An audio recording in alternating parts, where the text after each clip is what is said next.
Okay, previously we talked about using the radio app, which I love. I still do. Hadn't been using as much, but lately I just been feeling like I want to, so why not? I'm using it in, you see my routing in AUM. Set your BPM over there, put a channel, put it on the head of the channel, which is the instrument, right? Send a mix out to A, mix bus A, or whichever one you want to use. I'm just using A. Then put another channel here. And I use Koala as an inter-app audio because it tends to work better for me for whatever reason. When I'm mixing, I do it a little different. I put them up here and then use them as a AUV3. But when I'm just recording into it, I like it as this because I can bring it here and then just throw it out the way and do whatever I'm going to do. Anywho, Midi Fighter, Twister. I use it all the time. I have a setup for Koala, which I use. You've seen me in a couple other videos do it. If you haven't, check those videos out. I got all kinds of junk on my desk. But this is my work desk as well as everything else desk. And of course, you know, off-grid. I can't show, I'm still trying to figure out an angle to which I will work on to try to get everything in view. I was gonna initially put it like this somewhere, some kind of way, have it like this where you can see everything together. But be honest with you, I haven't figured that out yet. And I think I'm gonna end up getting a pedal board. Eventually the Midi Fighter, I'm gonna have it wireless. I'm working on that. Here's a portion of that. The see if you can see that. The Witty U-host. Between that and the right cables, which I'm still waiting on. Hopefully you can see that. It's kind of going in and out. Sorry, my iPhone is what it is. I'm gonna have this thing where it's Bluetooth, so I don't have to deal with that because it's so easy with the off-grid because it's Bluetooth and you know everything just happens to work right. So I have my drums, like my J Dilla type drums. One little clap with it, right? With a snare. Anywho, and then I was searching, I'm just letting the radio play, and then if I hear a song that kind of feels inspirational, maybe I'll hit the record button here and just take in samples. So I picked up some stuff from different stuff like Nintendo, just whatever. They have all kinds of little stations. I just like that sound. Found that. And then these are all different little findings, right? And I'm piecing stuff together. Then I found this. Love it. Okay, made a loop out of just that little part. And then I wanted to do my own thing, right? Because that's what we do. And so I went into the performance. And the cool thing about it is, let me see if I can take this off a loop for you. So you can see it's about 2 bars. That you can like come in here and let's say I want to put this on hold and I want to put a little reverb on it. Maybe I want to do a little filtering of the sound. Change it up a little bit, right? Just to make it my own. And then I think I put filter, I put reverb, I put the vibro flange, which kind of gives it that warbly sound, and a little bit of dirt. Even though it's coming off of the radio and it's obviously it's an old sounding song already. I just like to add a little bit of grit to it, just to give it some more character. That's all the only reason. So this is what it came out to be. Hear the warble in it. All right. So then I put together some drums, which I want to show you separate. So I am going to clear that sample out. I haven't done the bass line for this one yet. With these older songs, I feel like either you got a bass line in the sample and you ride with that and maybe add to it, which I did on this previous one I was working on, or you can try to add over the bass line and just, if you can, but I have some little techniques I'll show you maybe in another video that I use to help me with that. And part of that requires some music theory, finding out what that sample is, what's played in that sample. One way to do that, which I'll show you, is to take, let's say this sample here, Let's take the original and just go export. And then we're going to export just that current sample. And you can do it edited, that's fine. And I don't care if you put L in there, it's not a big deal. We're not saving it really. We're going to send it into Chord AI.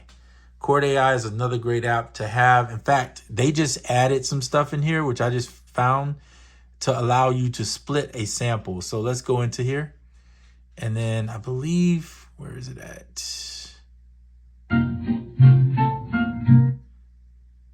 Is it under here? No, it's in here somewhere. But it allows you to split the sample. So you see this too. You can see the chords. It's in 4/4. Here's the tempo. It gives you that. It does a really good job, and they update this app pretty often. You can create loops, change the speed, the pitch, so on and so forth. We're not here for that.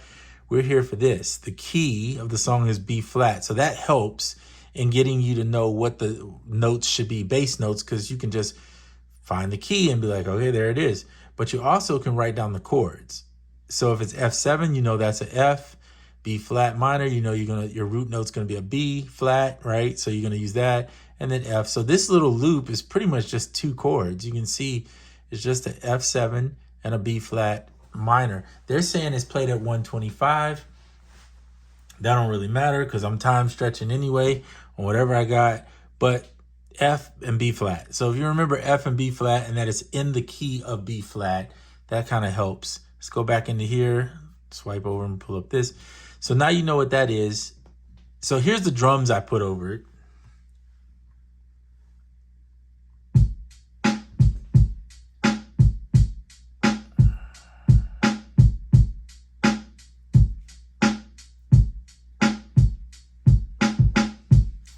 To give it some variation, because it pretty much is a 4-bar that I just doubled, I add the little clap one at the end right here.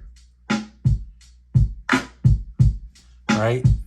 So that, oh, I forget, when you're in here, you're slave to AUM. All right, back to this. So there you have it. So that's what I have. I haven't even figured out all the structure. I am going to add that somewhere into this. But here's what it is together.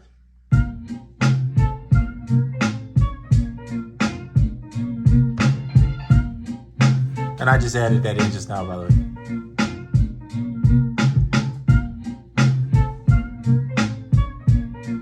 Little effects, little stutter, whatever. I'm just making up stuff. Okay, so you see what I'm doing. So here's something cool too. In the process of figuring out how you want the track to flow, one thing you can add to, I know these, sorry about that. I hate when notifications come through. It's the only thing about recording with your phone that sucks is that you get notifications. I got to figure out how to turn all that off when I'm doing it. On my MIDI fighter, you know, I think I said this before, there are these 3 dots on each side which are programmable. And I'm using what my bottom one I use for, if you can look right down here, let me see if there's virtually no way to get you to see this. Just let me see. Open, no. I was going to see if I could just open this up and show you Koala. But anyway, if you look down here, you can see mute and solo, right? So I have the bottom one on the left as a mute, the bottom one on the right as a solo. So what you can do is, while the song is playing, let's just play it. I'm going to mute out the drums occasionally, right? And what I'm going to do is I'm going to use the MIDI fighter. I'm going to use the MIDI fighter to hold the mute, and then I'm going to hit the drum pads here to mute on the off grid. So watch.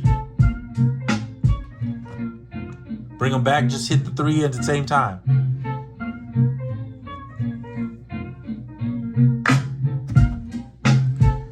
See, I just tapped the 3 buttons on the off grid and it brings it right back. And I'll show you up here in case you can't see. So I'm gonna hold the button over here. Here's this, I'll set it right here. See? And then if I wanna bring them back, I don't have to hit the mute to bring them back, just go. Just touch the 3 and they'll come back on. If you don't have MIDI fighter and all that, don't worry. Hold mute here, touch the 3 with your fingers on the screen. That's the same thing. It's just I'm using a controller. So you don't have to have the controller to do it. I just like the controller because in the middle, one of the things, especially the off grid is amazing, but the MIDI fighter even more so because the fact that I don't have to go back to the performance mode and tell it to hold or anything, like it's on hold for whatever reason. I don't have to because it's set up to where if this track is playing, watch the stutter. All I do is press down and it goes back to turns it off.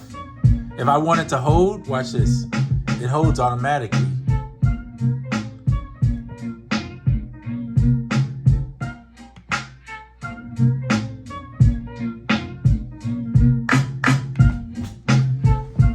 Right?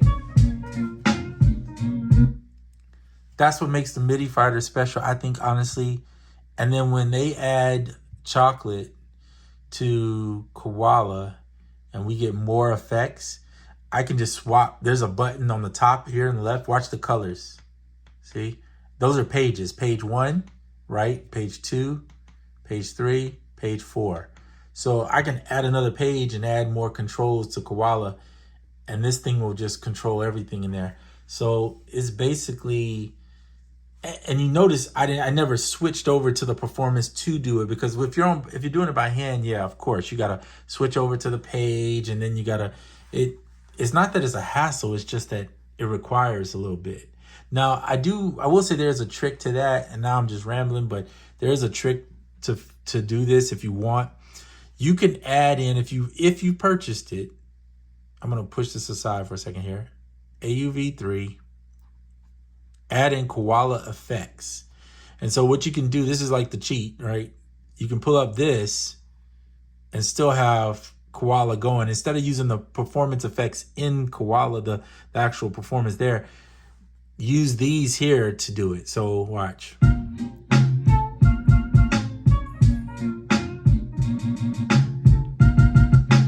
And remember, if you don't have hold on, you can do that, right? You don't have to.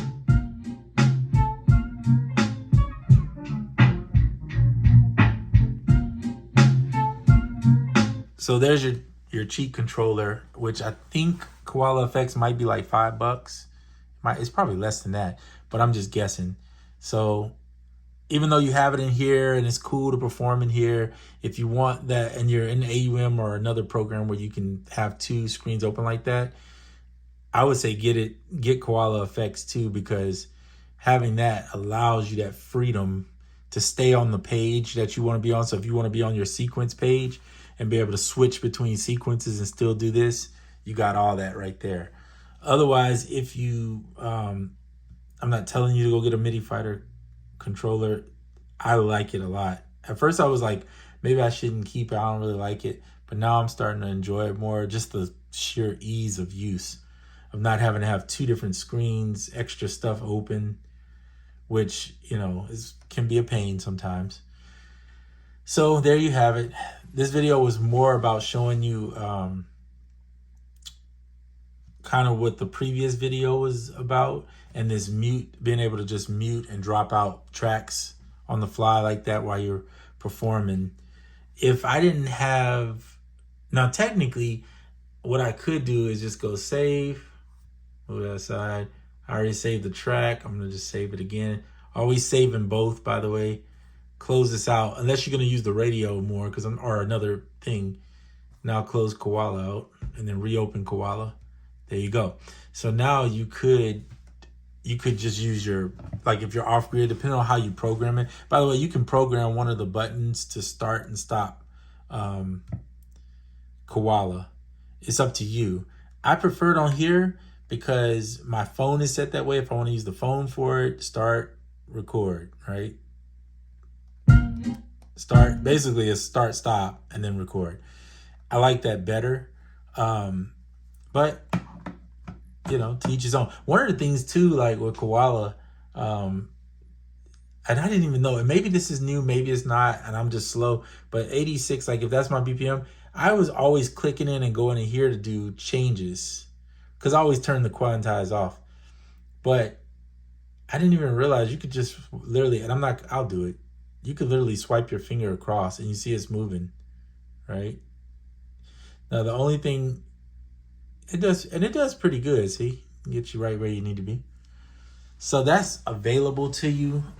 And I say use it, honestly. It's worthy. And they keep adding so much good stuff to Koala. It's, I always loved it, but it's just getting better. It's ridiculous how good it's getting. Yeah,